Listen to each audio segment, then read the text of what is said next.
Hardcore cardio is killing your gains, seriously. Welcome to this explainer. If you've been sweating buckets, grinding out cardio for months, and your body still looks like it's bulking for winter hibernation, well, you're not alone. Today, we're totally exposing the hardcore cardio trap. We're going to see why the absolute simplest movement your legs were built for is basically a cheat code for fat loss. And the best part, you won't sacrifice a single ounce of that hard-earned muscle. So why exactly is your grueling beast mode cardio routine actively destroying your muscle instead of melting that stubborn belly fat? We've all got this ingrained belief, right? Like if we aren't absolutely suffering on a treadmill, we just aren't losing fat. But if you want to lose belly fat without feeling like a complete zombie or completely nuking your recovery, we've got to stop the endless sprints. To get why, we really need to understand how the body actually stores and burns fat. First up, we just have to accept the physiological reality here. Genetics totally dictate fat loss. You've probably noticed your arms leaning out, maybe your face looking a bit sharper right away, but that's stubborn belly fat. It just hangs on for dear life. As our source material brilliantly puts it, belly fat is like gum stuck on your shoe. It hangs on way harder than fat anywhere else. Because of poor blood flow down there, fat loss signals barely even reach it. You can't just target it with 1,000 crunches. You literally have to outsmart it. Which brings us to Section 1, the hardcore cardio illusion. Look, a lot of lifters treat high-intensity interval training, HIIT, and those endless crunch circuits like a mandatory torture session. They think it's the only way to magically erase that midsection fat, like they can just punish their body into dropping it. And sure, on paper, HIIT looks like the perfect fat loss hack.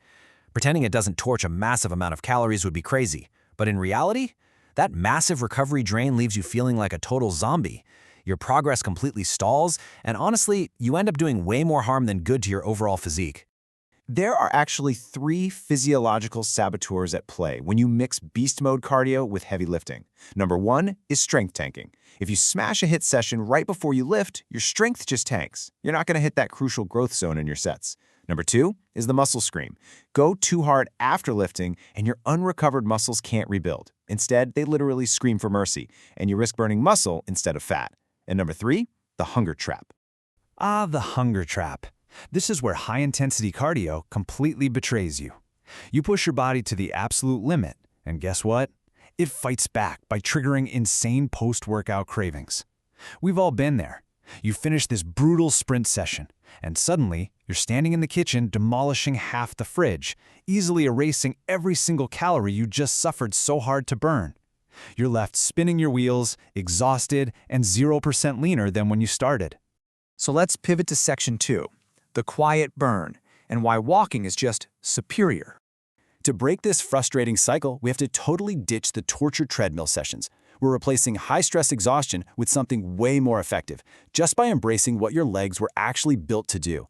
Walking provides this highly strategic, quiet burn. It's a super low-effort metabolic tool that pulls energy straight from your fat stores. Think of it as free calories burned right from your feet. And the beauty here is what it doesn't do. It doesn't cause joint pain like heavy running, and it completely avoids that empty battery feeling from overtraining. Your muscles can recover from lifting, while your body quietly handles the fat loss in the background. Plus, unlike high-stress cardio that spikes your cortisol, your stress hormone, and totally drains your recovery, walking gives you the ultimate cortisol advantage. Lower cortisol means significantly better sleep. And as we all know, sleep is when your body actually turns into a recovery and growth machine. So by choosing low-stress walking, you're keeping your hormones perfectly optimized for maximum muscle gains while steadily burning off that fat. It really all comes down to this fundamental truth. Your body cares about consistency, not burpees.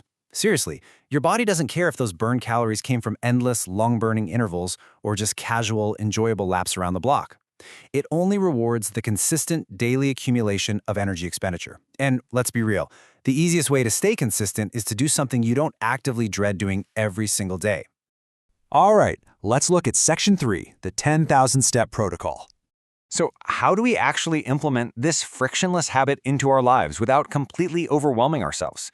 We know the target is hitting those daily steps, but jumping straight to the finish line is where everyone fails. Instead, we use the stacking method. You don't go from 0 to 10,000 overnight. Step 1 is just finding your current baseline. Step 2 is incredibly simple. Just add 2,000 steps a day. That is literally just 2 10-minute walks. Once that feels totally natural, you just keep stacking until you seamlessly hit Step 3, comfortably cruising at a target of 7,000 to 10,000 steps a day.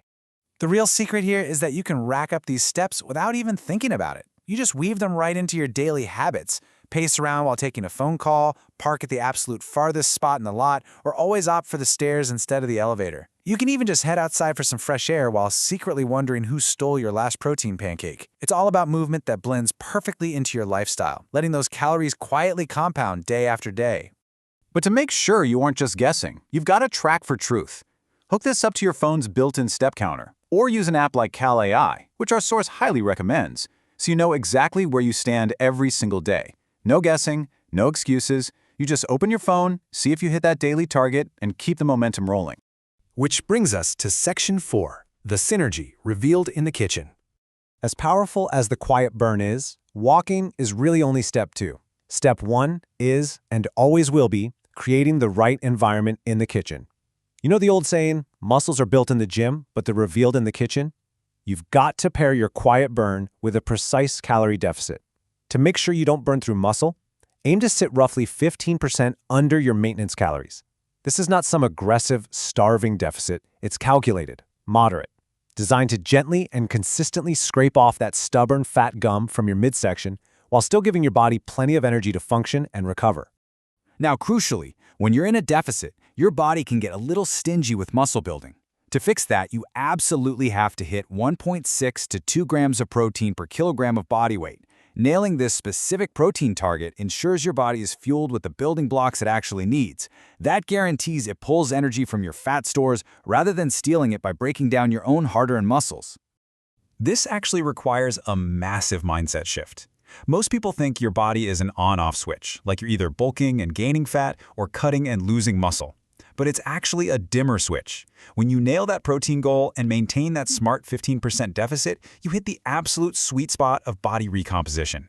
You can literally tune that dimmer to burn fat and build or at least strictly maintain muscle at the exact same time. It's incredible. So the next time you feel the sudden urge to punish yourself with a grueling HIIT session, I want you to ask yourself, are you really ready to fall right back into that hunger trap, wake up exhausted, and wonder who demolished your fridge at 2 a.m.? Or are you finally ready to ditch the illusion, dial in your kitchen, and just start walking? The ultimate cheat code to fat loss has always been right at your feet. The only question is, are you willing to step into it?